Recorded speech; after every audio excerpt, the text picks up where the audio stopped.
সংবাদ। আসসালামু আলাইকুম। দুপুর 2:55। আজ শনিবার। বাংলাদেশ বেতার কক্সবাজার। স্থানীয় খবরে স্বাগত জানাচ্ছি রাসেল।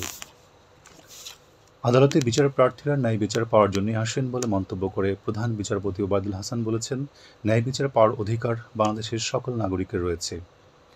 এটা মানুষের মৌলিক ও সাংবিধানিক অধিকার। আদালতের কর্তব্য হচ্ছে বিচার প্রার্থীর সকল নাগরিকের ন্যায় বিচার নিশ্চিত করা। তিনি আজ সকালে কক্সবাজার আদালতে বিচার প্রার্থীদের বিশ্রামাগার ন্যায়কুঞ্জ এর নির্মাণ কাজের ভিত্তিপ্রস্তর অনুষ্ঠানে কথা বলেন। বিচার প্রার্থীদের সকল সুযোগ সুবিধা নিশ্চিত করা হচ্ছে জানিয়ে প্রধান বিচারপতি বলেন, প্রধানমন্ত্রী শেখ হাসিনা একজন সংবেদনশীল মানুষ। তিনি মানুষের কল্যাণের কথা চিন্তা করে আমাদের এই প্রজেক্টটি খুব সহজেই অনুমোদন করেছেন। তার এই ফলশ্রুতিতে সারা দেশে ন্যায়কুঞ্জ প্রতিষ্ঠা হচ্ছে। এ সময় প্রধান বিচারপতি কক্সবাজারের মাদক মামলার দ্রুত নিষ্পত্তির জন্য প্রয়োজনীয় পদক্ষেপ নেওয়ার কথা উল্লেখ করেন।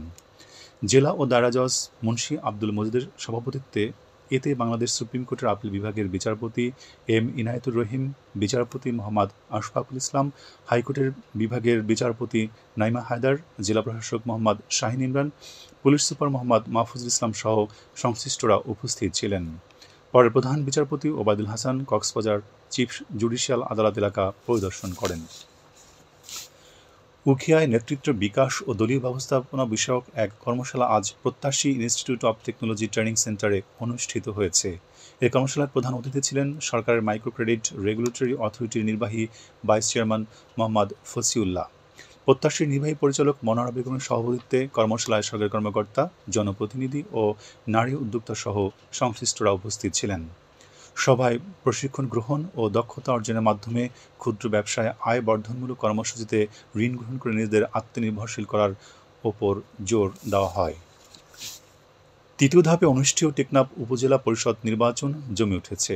গ্রীষ্মের প্রচণ্ড তাপদাহের মধ্যেও প্রার্থীদের প্রচার প্রচারণায় সীমান্তের এই উপজেলা এখন মুখরিত।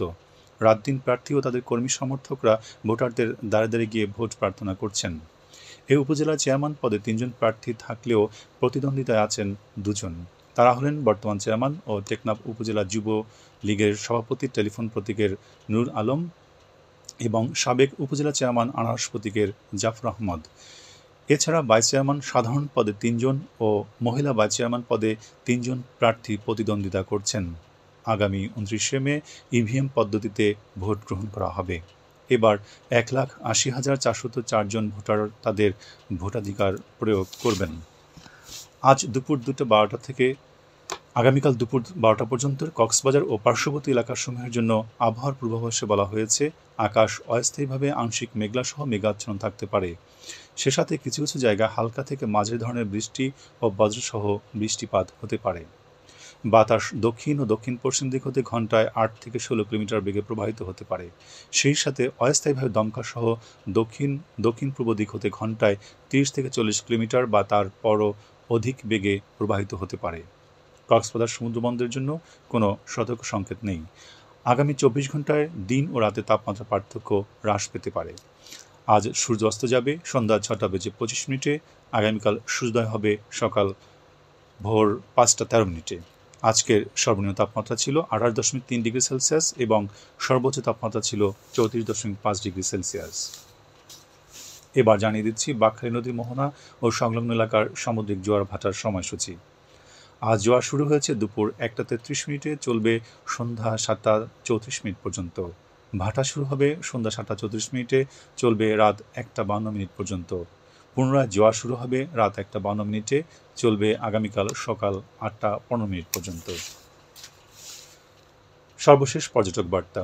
পর্যটন নগরী কক্সবাজার আগত ভ্রমণ পিয়াসুদের সাগরের পানিতে নামার পূর্বে সাবধানতা অবলম্বন করার জন্য অনুরোধ করা হচ্ছে। যারা সাঁতারে দক্ষ নন তাদের পানিতে বেশি দূর যাওয়া উচিত নয়। ভাটার সময় স্রোতের সাগরমুখী টান প্রবল হয়, সাগরের গভীর স্রোতে ভেসে যাওয়া এমনকি প্রাণহানির আশঙ্কা থাকে। সেই সাথে পর্যটকদের স্বাস্থ্যবিধি মেনে চলার পরামর্শ দেওয়া হচ্ছে।